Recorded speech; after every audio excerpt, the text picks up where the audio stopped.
The latest chapter of the John Wick franchise dropped this past weekend, and I finally got around to see it, and it's pretty fun.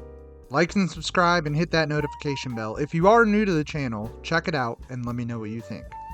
Let's dive into Ballerina.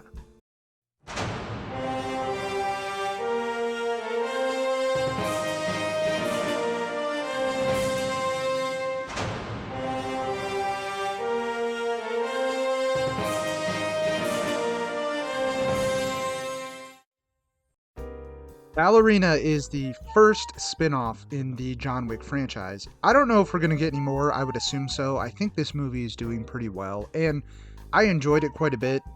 This franchise is very popular, especially within the action movie community.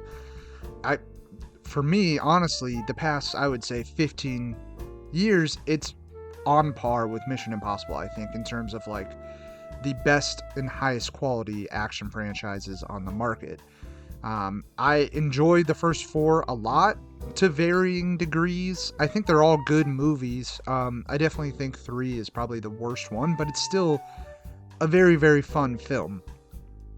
I was sort of nervous going into this because I think these films have been great when they focus on Keanu's story, and his story it came to a satisfying conclusion in the fourth one, despite me believing that movie was kind of too long. I think towards the end it drug out a little bit, but it was still very good. And I didn't really know where there was to go, even though the lore set up in this franchise is very expansive and very good, and I think they do a good job in Ballerina of taking that lore and building upon it.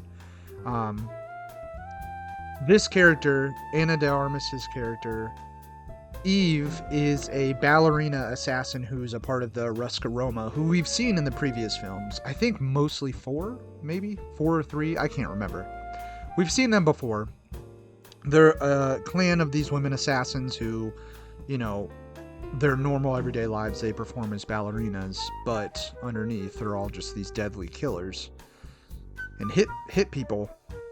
She was raised with her father, who was a part of this cult, and he married a woman who was a part of this cult, and they went on a run because he did not want Eve to grow up in the same lifestyle he did. Her father is killed, the cult tries to abduct her and take her back, and she gets rescued by Winston, who delivers her to the Rosca, where she can train and, one day hopefully get revenge on this cult for destroying her family, killing her father in front of her. And that's where I want to start. The best parts of this movie is when it builds on the lore of the other assassin tribes, the other cults, etc. It just expands the John Wick lore of this criminal underworld, and it's good. It's very detailed, and like I said, very expansive. And on top of that, Ana de Armas is fantastic in this role. Since she came on the scene, I've thought of her as probably one of the best actresses working today. She's incredible. She immerses herself in every role. She's always believable. Her performances are always great. And she's very, very good in these action sequences.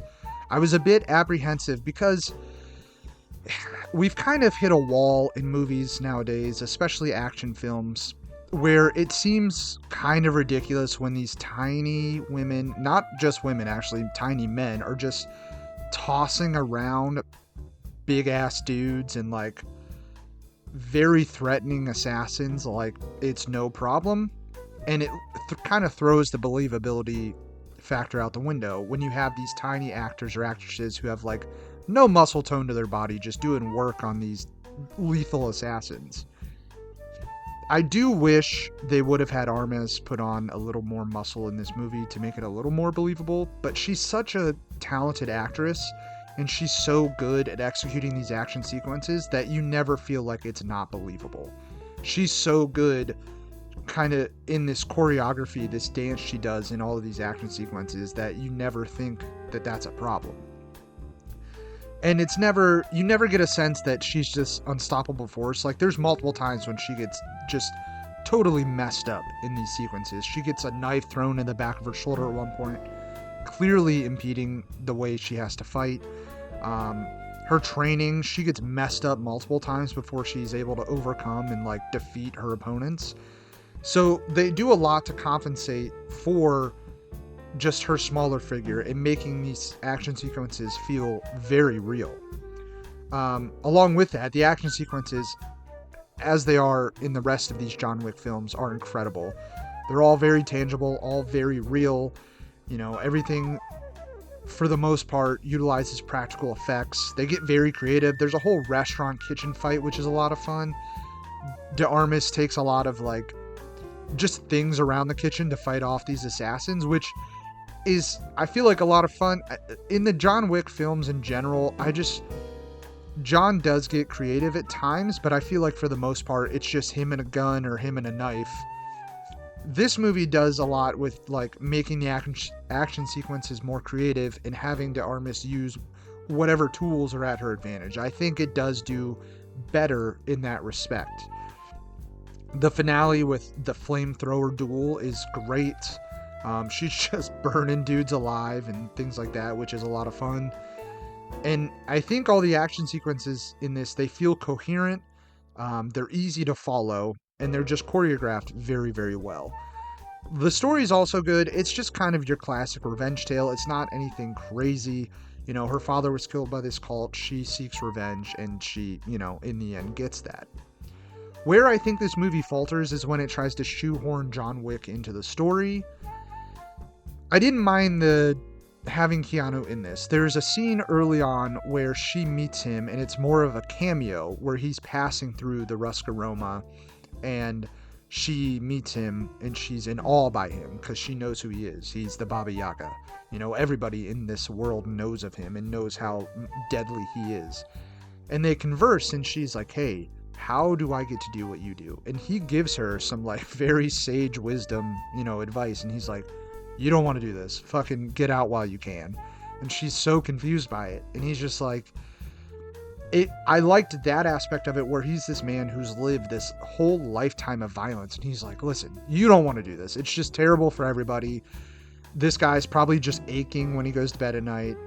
His soul's constantly crushed. He doesn't want to kill people. He does it because he feels like he has to. And he's just like, girl, don't do this. Don't go down this path. And, inevitably she does. But then where it kind of loses me is when they force him into the finale and make him a part of the bigger story. I didn't think that was necessary. I think maybe two things. I think they were worried that people might not want to see this because John wasn't in it besides a cameo. That could be it. And I think secondly, maybe they were worried the story wasn't as good if John wasn't in this movie. I think they felt the need to connect it to the wider universe, but it's already connected through the lore in the criminal underworld. And Winston's in this movie quite a bit. I just don't think it was necessary. I also think the villain in this movie, played by Gabriel Byrne, who was a top-notch actor 25 years ago, and he came on screen, I was like, holy shit, is that Gabriel Byrne? He's a very good actor. Miller's Crossing, fantastic movie. He's great in it, but he just kind of disappeared for a long time. I didn't even know he was in this. It was unexpected. He plays the titular villain. He's this cult leader, who is very, the rest of the criminal underworld does not like them. They're very much off on their own.